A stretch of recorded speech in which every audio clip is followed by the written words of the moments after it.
Way to Greatness. 안녕하세요. 여러분과 정상까지 함께 갈 데니얼 정 영어 강사 정동용입니다.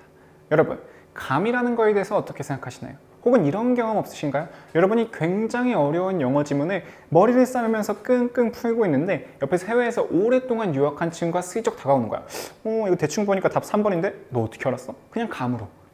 한 번쯤은 이런 비슷한 경험이 있어 보셨을 거라고 생각합니다. 그럼 우리는 이 감에 대해서 어떻게 생각해야 될까? 나는 가질 수 없는 거? 혹은 뭔가 안 좋은 거? 그런 게 아니라 우리도 그 감에 대해서 한번 활용해 보고자 노력해 보셔야 되는 겁니다.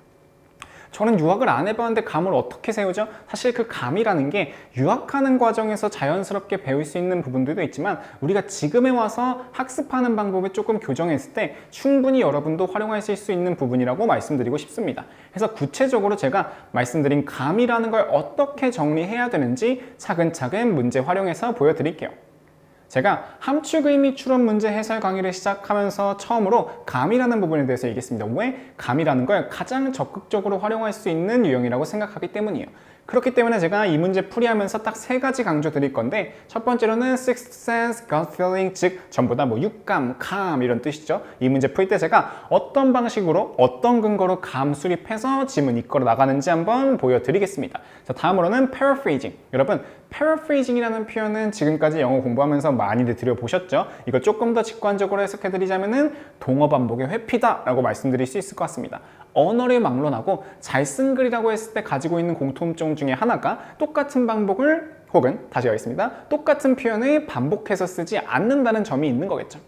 자, 이거에 대한 직관적인 예시를 들어드릴게요. 우리가 물건을 구매한다라고 했을 때 단순하게 동사 뭐 쓸 수 있을까? 당연하게 처음으로는 buy 같은 거 쓸 수 있겠죠. 두 번째로는 뭐 쓸 수 있을까요? 그대로 buy를 이끌어가도 되지만 다음 문장에서 뭔가 다른 표현 쓸 수 없을까? 예를 들어서 사다 라고 썼다가 한국말에서 다음 장에선 구매하다 라고 쓰는 것처럼 우리도 buy 다음에 뭔가 purchase 같은 표현도 쓸 수가 있을 겁니다. 자, 그 다음으로 우리가 내용을 쓸 때 사다도 썼고 구매하다도 썼어. 그럼 뭘 쓸 수 있을까? 앞뒤 문장이, 앞뒤 컨텍스트가 굉장히 유기적이라고 가정했을 때 이런 표현도 쓸 수 있을 것 같습니다. 바로 made a decision. 구매를 결정했다는 의미에서 made a decision 같은 표현도 쓸 수 있겠죠. 그리고 이 플랫을 그대로 확장시킨 게 어떻게 보면 모의고사 21번에 나오는 함축 의미 추론이라고 생각하실 수 있습니다. 밑줄 친 made a decision의 근거를 고르시오 혹은 밑줄 친 made a decision의 의미를 추론해 보시오 했을 때 우리 뭐 하면 돼요? 이 paraphrasing 된 걸 역추적하면서 by라는 표현을 찾아내시면 되는 거겠죠. 해서 결국에 여러분이 조금 헤매시고 어려워하시는 의미 추론 문제 같은 경우에는 paraphrasing이 됐다는 걸 적극적으로 활용하고 감을 첫 번째로 세운 다음에 역추적해 보시는 게 가장 옵티멀한, 가장 최적의 방식이라는 걸 말씀드리겠습니다. 마지막으로 세 번째는 redefine. 제가 추론 문제라는 것 자체를 유형에 대해서 재정의해 드릴 겁니다. 이거 정말 중요하니까 잘 들어보세요. 여러분, 추론 문제는 빈칸 문제가 아닙니다. 여러분, 추론 문제는 주제 문제도 아니에요. 이게 무슨 뜻일까? 추론 문제는 차라리 빈칸 문제랑 주제 문제라고 했을 때는 우리가 그 내용 지문 전체를 관통하고 있는 핵심 키워드들을 다 담을 수 있는 포괄적인 선택지를 정답으로 고르셔야 됩니다. 근데 여러분이 가장 많이 착각하시는 건 뭐예요? 추론 문제에서도 그런 걸 고르려고 해요. 여러분, 그러시면 안 됩니다. 예를 들어볼까요? made a decision의 의미를 추론해보세요 하면은 by만 찾아서 고르셔야지 made a decision의 의미를 추론해보세요. 구매할 때 활용할 수 있는 쇼핑 팁들 이런 걸 고르시려고 한다는 겁니다. 그래서 그런 거 없이 절대로 밑줄 친 부분에 대한 의미 추론 21번 문제는 여기에만 집중하셔서 좁게 정답 고르셔야 된다는 거 다시 한번 강조 드리겠습니다. 자, 그러면 실제 지문으로 들어가서 한번 설명드려 볼게요. 제가 또 이런 얘기도 드리고 싶습니다. 제가 어릴 때 문과 과목들을 공부할 때 정말 어려움을 겪었던 건 뭐냐면 사실 절대적으로 어려운 과목은 뭘까요? 제가 생각했을 때 절대적으로 가장 어려운 과목은 수학입니다. 수학은 그렇지만서도 정말 어렵지만 강의를 듣는다거나 답지를 보게 됐을 때 식이 있기 때문에 아무리 어려운 문제라도 물론 이해가 되고 내가 할 수 있겠다는 생각은 안 들더라도 식을 보다 보면 답은 이거구나 라는 게 이해라도 돼요. 근데 정말 어려운 국어 문제나 영어 문제 같은 문과 문제는 어떠신가요? 아무리 얘기를 들어봐도 너무 추상적이야. 무슨 얘기인지 모르겠어. 이거 내가 문제에서 어떻게 적용하지? 라는 고민이 드는 거예요. 저는 이 부분에 대해서 고민하다가 내가 지도하는 학생들한테 혹은 내가 강의를 하는 학생분들한테는 어떤 식으로 도움을 드려야 될까에 대한 고민을 하다가 내가 생각하는 모든 사고방식을 도식화해서 보여줘야겠다는 결론에 다다랐습니다. 자, 그렇기 때문에 제가 여러분한테 앞으로 약속드릴 거는 저는 모든 문제를 해설 강의를 찍는다는 느낌이 아니라 제가 직접 시험장에 들어갔을 때 이 문제 어떻게 풀이할지에 대해서 보여드릴 거고 그 사고방식 자체를 도식화해서 보여드릴 수 있도록 하겠습니다. 그래서 오늘 여러분이 찾아오신 21번 추론 문제는 제가 시험장에서 마주한다면 어떻게 푼다? 첫 번째로는 밑줄 친 문장에 대한 감을 설정할 거예요. 자, 근데 여기서 말하는 감은 제가 아까 앞에서 강조드린 것처럼 때려 맞추는 감 아니죠? 적극적으로 근거를 수립해서 명확한 감을 설정할 겁니다. 어떻게? 적극적으로 우리의 배경 지식도 활용할 거라는 것도 미리 말씀드릴게요. 그렇기 때문에 뭐 정말 수단 방법 가리지 말고 감을 한번 세워보자는 뜻입니다. 근데 뒤에 가서 틀리면 어때요? 어떻게 해요? 사후적으로 고치시면 되는 거예요. 감이라는 건 딱 그 정도입니다. 감이 맞으면 그대로 가져가는 거, 틀리면은 틀렸다라는 거에 나한테 자정작용을 해줄 수 있는 또 긍정적인 쪽으로 기능할 수도 있는 거예요. 자, 그 다음으로 이 감을 그대로 이끌고 와서는 어떻게 들어갈 거냐? 문장 전체를 감을 토대로 reading comprehension 독해할 겁니다. 그러면서 동시에 어떻게 해야 돼? By, purchase, made a decision. 까먹으시면 안 되죠? 아, 이 글은 paraphrasing 된 거를 역추적해야 되는 거였지? 고민하시면서 따라서 올라갈 겁니다. 그 다음으로 마지막으로는 이 options 대조해서 정답 선택하겠죠? 항상 마지막에는 검토 및 수정까지. 이게 제가 실제로 모의고사 시험장에 들어간다고 했을 때 풀이하는 방법입니다. 여러분이 이게 그대로 똑같이 하긴 어렵고 혹은 이렇게 똑같이 하는 게 좀 비효율적인 것 같은데요? 생각하실 수도 있겠지만 정말 어려운 문제에 대해서 이 정도 한번 따라해 보려고 노력하시다 보면은 저와 같은 사고방식 혹은 조금 더 나은 풀이 방식을 선택하실 수 있으리라고 저는 장담 드리겠습니다. 본격적으로 작년도 올해 24학년도 수능 문제에 21번 추론 문제 들어가서 어떤 식으로 풀이할지 한번 보여드릴게요. 제가 첫 번째 뭐 한다고 말씀드렸죠? 그쵸? 일단 주어진 밑줄 친 부분에 대한 분석, 읽는 거 아니고 분석 들어갈 겁니다. 그리고 밑줄 친 부분이 지금처럼 구의 형태로 주어져 있을 때도 있지만 어떤 경우도 있나요? 완전한 문장 형태로 주어질 때가 있죠. 그때만큼은 문장만 읽고 어떤 감을 수립하실 수도 있습니다. 다만 구의 형태로 주어졌을 때 우리가 여기서만 감을 설정한다는 조금 무리일 수가 있어요. 그럼 어떻게 하면 될까? 지금처럼 한 문장 안에 있는 형태라고 하면은 한 문장에 다 읽어보시고 또 얘는 어떤 특징이 있냐면 다음 문장이 유난히 간단한 형태로 나왔습니다. 이럴 땐 여러분이 밑줄 친 부분만 분석하라고 하셨지? 여기만 봐야지?가 아니라 조금 유연하게 다 보시고 앞뒷 문장 정도는 확인해 보시고 감 수립해 보시면 좋은 거예요. 해서 실제로 어떻게 할지 한번 보여드리겠습니다. 밑줄 친 부분은 non-stick frying pan이라는 표현이 쓰였네요. 달라붙지 않는 프라이팬. 여기서 non-stick 같은 단어가 잘 안 익히셨다면 사실 단어 공부를 조금은 더 해보시면 좋습니다. 제가 빠르게 한번 정리해 볼게요. non-stick에서 stick은 sticker 할 때 쓰인 거, sticker은 달라붙는 거니까 stick, 달라붙다, non-stick, 안 달라붙다. 즉 얘는 달라붙지 않는 프라이팬이구나 생각하실 수 있겠죠. 여러분, 우리가 요리에 대한 배경 지식이 저는 뭐 성인이고 여러분들은 아직 학생이시기 때문에 조금 다를 수가 있습니다. 다만 정말 헷갈리신다면 오늘 저녁에 수업 끝나고 집에 가셔서 부엌에 있는 프라이팬을 한번 봐보세요. 설거지하기 전에. 그럼 어떤 특징이 있어? 항상 뭔가 덕지덕지 음식물이 달라붙어 있는 걸 보실 수 있을 겁니다. 그럼 우리가 배경 지식을 활용했을 때 무슨 생각을 할 수 있냐면은 프라이팬이라는 건 음식물이 항상 덕지덕지 달라붙어 있는 게 참 골치인 성질을 지닌 물건이었는데 그런 성질이 없어졌다고? 이거 완전 좋은 거잖아. 이런 생각을 하실 수 있는 거예요. 근데 여전하게 배경 지식을 아주 합리적으로 활용했지만 조금은 감을 조금 때려 맞춘다라고 그쪽으로 나아갔다라고 생각하실 수도 있을 것 같습니다. 마저 읽고 적극적으로 한번 활용해 볼게요. It's like transforming yourself into a non-stick frying pan. 이건 마치 너를 달라붙지 않는 프라이팬으로 바꾸는 거나 마찬가지야. 뭐 어떤 그냥 상태에서 달라붙지 않는 프라이팬으로 바뀐다라는 어떤 메타포를 사용한 것 같습니다. 비유나 은유. 자, 다음 넘어가서 더 확실하게 짚고 넘어가기 위해서 마지막 줄까지 쉬운 문장 읽고 넘어가 볼게요. You can still fry an egg. 너는 여전히 계란은 부칠 수 있대. 여기서 여전이라는 표현은 왜 쓰였을까요, 여러분? 그냥 프라이팬이었을 때 프라이팬이라는 거의 본래의 기능은 뭐죠? 음식 붙이는 거. 그것처럼 너는 여전히 non-stick frying pan이 된다라고 해도 계란에 붙이는 본래의 기능은 수행할 수 있대. 근데 그것뿐만 아니라 뭐 할 수도 있다고? 다만 the egg won't stick to the pan. 달걀 달라붙는 거 골치였지. 걔만 싹 없어졌어. 그럼 우린 명확하게 어떤 감을 설정할 수 있는 걸까요? 그냥 non-stick frying pan이라는 게 됐을 때 non-stick frying pan이 됐다라는 건 무슨 의미인가요? 나아가서 그냥 프라이팬에서 non-stick frying pan이 됐다라는 의미일 거고 그냥 프라이팬 그냥 제가 재밌게 스틱 프라이ing 팬이라고 표현해 보겠습니다. 스틱 프라이ing 팬에서 non-stick 프라이ing 팬이 됐을 때 어떻게 된다? 명확하게 A라는 기본적인 상태 혹은 조금은 안 좋은 상태, 뭔가 달라붙는 부정적인 성질이 있는 거였으니까 이런 상태에서 A'이라는 긍정적인 상태가 되는 거를 우리가 스틱 프라이팬에서 non-stick 프라이팬이 된다고 필자는 설명을 해준 겁니다. 그럼 우린 답을 뭐를 그러면 돼? non-stick 프라이팬이 좋아지는 이라는 의미에서 이 좋아지는 게 어떤 의미인지만 고르고 정답 골라보시면 되는 겁니다. 자, 이 감 그대로 가지고 와서 지문에 적용시켜 보겠습니다.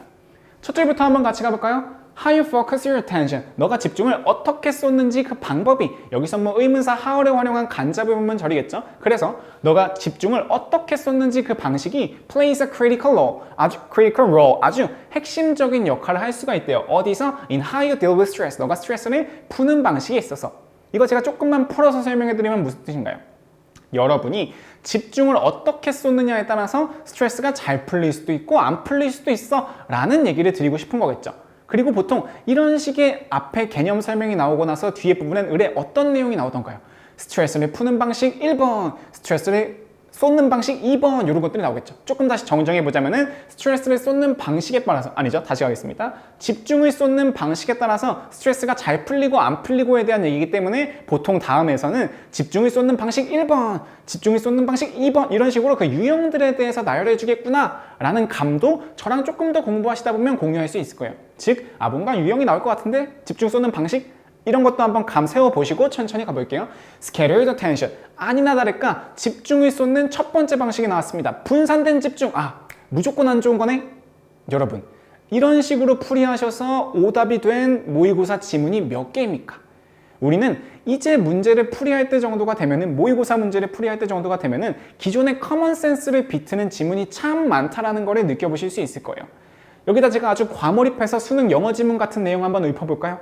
자, 분산된 어텐션이라는 건 너가 좀 부정적인 거에만 꽂혀있던 거를 분산시켜주는 거기 때문에 좋은 거야 라는 식의 되게 커먼센스를 가지고 노는 지문 같은 거 보신 적 있으신 것 같지 않나요? 그런 식으로 scattered attention이라는 것만 보고는 우리가 부정적인지 긍정적인지에 대한 판단을 할 수가 없는 겁니다. 그렇기 때문에 우리가 명확하게 개념을 설정하기 위해서 감을 설정하기 위해서는 뒤에 문장을 읽고 판단을 해보셔야 된다는 거죠. 자, 볼게요. Scattered attention harms your ability to let go of stress. 너가 스트레스를 푸는 능력을 해친대. 이제부터 명확해지는 거죠. 우린 뭐 찾아야 되는 거였어? 집중을 쏘는 그 방식에 따라서 스트레스가 잘 풀리고 안 풀릴 수가 있다. 근데 안 풀리는 경우에 예시를 들어준 거예요. 뭐? Scattered attention. 얘는 명확하게 안 좋은 거라는 거 가져가셔야 됩니다. 자, 근데 왜 그렇대요? Because even though your attention is scattered, 너의 집중이 분산, 제가 만약 필자였으면 이런 따옴표도 찍어줬을 것 같아. 말 그대로 분산됐다라고 하면은 그럼에도 불구하고 좁게 꽂힐 거래요. 자, 봐봐. 이 넓다라는 의미, scattered라는 의미랑 narrow라는 표현은 정말 안 어울리는 표현입니다. 근데 필자도 그걸 아는 거야. 그래서 even though 같은 양보의 접속사 써서 양해를 구하는 겁니다. 야, 그래, 알아. 집중이라는 게 분산된 거 알아? 근데 분산됐다라고 하더라도 너는 좁게 꽂힌다니까? 라는 식으로 양해를 구하는 거예요. 근데 어떻게 되는데 왜 꽂히는 거냐면 왜냐하면 제가 for이라는 거 있고 왜냐하면이라고 해석한 것도 주의해 보셔야 돼요. 왜? 우리가 for은 전통적으로는 한국 지문에서 뭐뭐하기 위해서라고 많이 쓰이지만 요즘 같은 경우에는 because 의미로 많이 쓰이기 때문에 어쨌든 왜냐면 왜 그렇대? You're able to fix it only on the stressful part of your experience. 너가 아무리 분산되어 있다고 하더라도 결국에는 스트레스 받는 부분에만 경험에서 스트레스 받는 부분에만 꽂혀 있을 거기 때문에 그건 바로 너가 그냥 꽂혀 있게 된다는 부정적인 영향을 주는 거야. 해서 마치 단순하게 읽었을 때는 scattered랑 narrow가 같은 의미가 아니라 다른 것처럼 보일 수도 있겠지만 명확하게 reading comprehension 해서 얘는 그냥 scattered attention의 하위 분야 정도구나 혹은 추가적인 설명일 뿐이구나 정도를 이해하실 수 있어야 됩니다. 얘를 그림을 한번 표현해볼까요? 우리가 찾아야 되는 건 지금 첫 번째로는 스틱 프라이팬에 대한 직관적인 paraphrasing 찾아야 돼요. 그리고 안 좋은 표현, 기존의 어떤 형태가 나온다면 걔를 여기다 넣어주면 되는 거겠죠. 그리고 저는 높은 확률로 이 부분이 뭐라고 감을 세울 것 같냐면은 저기 나온 scattered attention이 아마 이 상태겠구나 라는 예상을 할 겁니다. 제가 영 없는 소리를 하는 게 아니죠. 이 안 좋은 스트레스를 못 풀게 만드는 유형에서 잘 풀게 만드는 유형이 나올 때 우리는 그 부분을 또 정답 근거로 답을 고르시면 되는 겁니다. 그리고 이 scattered attention은 하위 분야가 나왔지? 얘는 왜 이렇게 되는 거래? narrowly focus가 돼서 안 좋은 거구나. 요 정도만 짚고 일단 다음 넘어가 볼게요. 어떻게 된대? When your attentional spotlight is widened. 너의 집중의 스팟라이트이 넓어지면 여기서 spotlight이라는 표현은 왜 쓰였을까요? 당연하게도 앞에서 나왔던 focus라는 표현의 paraphrasing입니다. 즉, 집중이라는 게 좁아져 있었던 거를 넓혀진다라고 했을 때 어떻게 되는데 You can more easily let go of stress. 오케이, 나왔죠. 뭐가 나왔어? 스트레스 못 풀게 만드는 유형으로 좁게 꽂히는 게 나왔고 스트레스 잘 풀게 만드는 유형으로 넓게 볼 수 있는 게 나온 겁니다. 그럼 오늘 어떻게 정리해야 돼? 좁게 꽂히는 거에서 넓게 포커스 된다라고 하면은 스트레스를 잘 풀 수 있게 되는 거구나. 이게 곧 무슨 얘기예요? 패러프레이징 쭉 내려가면은 달라붙는 프라이팬에서 non-stick 프라이팬이 되면은 더 이상 달걀이 안 달라붙는 거구나 라는 얘기가 되는 겁니다. 우리는 충분하게 패러프레이징을 역추적한 거예요. 그래서 저는 여기까지를 보통 정답을 찾는 최소값이라고 말씀드릴 겁니다. 우리가 정말 영어가 익숙해져서 영어 지문을 풀 때 가장 빠르게 문제를 푼다라고 하더라도 여기까지는 읽어보셔야 된다는 뜻이고 여기까지가 명확하게 미니멈이란 말씀을 드리는 거예요. 당연히 맥시멈까지도 갈 수 있겠죠. 맥시멈까지 가는 것도 이제 보여드릴 거고 다만 여러분이 연습하는 과정에선 최대한 미니멈만 보고서 답 고를 수 있는 연습도 해보시면 좋은 거겠죠. 다음 부분 가보겠습니다. You can put in perspective. 넓어지면 뭐가 좋은 거냐면 너는 이런 시야를 가지게 된대요. Many more perspective of any situation. 어떤 상황이든 더 많은 측면을 볼 수 있게 해준대. 자, 여기서도 한번 생각해 봐야 되는 거는 이 situation이라는 표현은 앞에서 나왔던 experience의 또 확장판이라고 볼 수가 있습니다. 자, 앞에서 얘기했던 narrow focus라는 거의 단점이 뭐래? 너가 경험이라는 거에서 스트레스 받는 부분만 보게 해준대. 근데 넓어지면 어떻게 된대? 이 상황이라는 경험이라는 거에서 더 많은 부분을 보게 해준대. 자, 여기서부터는 이제 선택사항입니다. 근데 저는 맥시멈도 제시해드려야 되니까 한번 써볼게요. narrow focus 되면 뭐가 문제라고? 너가 스트레스 받는 부분만 보게 되는 게 문제인 거야. 근데 wide 되면 어떻게 된다고? 너가 스트레스 받는 뿐만 아니라 many more aspect를 보게 된다. 자, 이게 맥시멈으로 볼 수 있을 것 같아요. 그 다음부터는 어떤 내용이 나오는지 봅시다. And not get locked into one part. 너는 단순하게 한 부분만 꽂히지 않게 된대요. 어떤 파트? That ties you down to superficial. 너가 피상적인 부분에만 꽂히지 않게 해주고 또 anxiety provoking levels of attention. 단순히 불안감을 증폭시키는 어딘가에 꽂히지 않게 만들어준다. 그리고 a narrow focus라는 건 또 뭐가 문제래? Hide the stress level of each experience. 각각의 경험에 스트레스 레벨만 올려줄 뿐이래. 그러나 wide 포커스는 어떻게 해준대요? Turns down the stress level. 스트레스 레벨을 낮춰준대. 왜냐하면 you're better able to put each situation into a broader perspective. 더 넓은 관점으로 세상을 볼 수 있게, 경험을 볼 수 있게 만들어줄 거기 때문에. 자, 밑에서부터는 전부 다 재진술이라는 느낌이 들지 않나요? 앞에서 했던 얘기를 그대로 가져오는 거야. 이런 식으로 영어 지문 아무리 어려운 거라도 우리가 꼼꼼하게 잘 읽어보면은 뒤에선 동어 반복만 하고 있다. 물론 패러프레이징을 잘해서 하고 있다는 걸 파악할 수 있게 됩니다. 그래서 제가 여기까지를 미니멈, 여기까지를 맥시멈이라고 설명을 드리는 거예요. 자, 뒤에 부분도 마찬가지로 똑같은 내용이기 때문에 이 내용 그대로 가지고 가서 선지 대조 한번 가보겠습니다. 첫 번째 질문에서 뭐 나왔어요? 선지에서 Never being confronted with any stressful part of your into daily life 하면은 일상생활에서 어떤 스트레스 받는 경험에도 직면하지 않게 해준대. 스트레스 그냥 안 만나게 해준다고. 이거 골라야 돼요. 아까 필자가 거의 애원했죠. 뭐라고? 넓어져, 넓어져, 넓어져, 커져, 커져, 커져. 그렇기 때문에 넓다라는 키워드 없으면 당연히 그냥 지워야 되는 거예요. 자, 두 번째 볼게요. broadening. 넓어지는 거 나왔습니다. 특히나 뭐 넓힌데? one's perspective. 시야 넓혀준다고? 이거 답인데? 근데 뒤에 봐봐.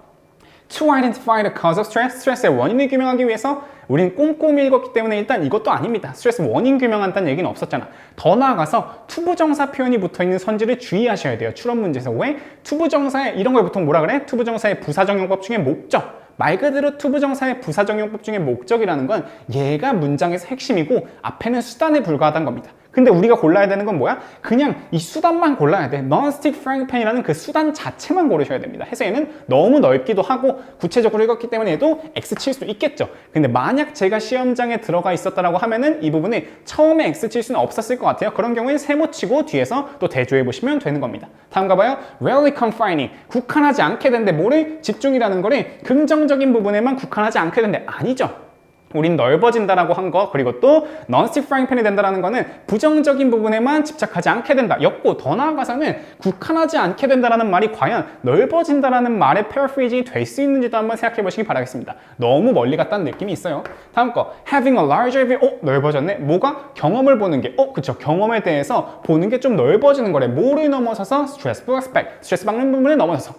자, 아까 2번 얘기하시면서 뒤에 뭐 붙어있어서 틀렸다며요. 얘도 붙어있는데요. 잘 봐보세요. 얘는 범위를 얘기해주는 거고 맥시멈까지 봤을 때 스트레스 받는 부분에서 넓은 부분을 보게 해준다. 명확하게 설명해주는 건 4번밖에 없는 겁니다. 이런 식으로 미니멈만 보더라도 정답 고를 수 있는 거고 맥시멈까지 갔을 때 명확하게 근거 설정할 수 있다 까지 생각해 보시고요. 이런 식으로 문제 꼭 한번 풀이해 보시고 정말 어렵다라고 했을 땐 그림도 저처럼 한번 그려보세요. 이런 식으로 적용하셨을 때 좋은 결과 있으리라고 제가 장담 드리겠습니다. 오늘도 고생하셨어요.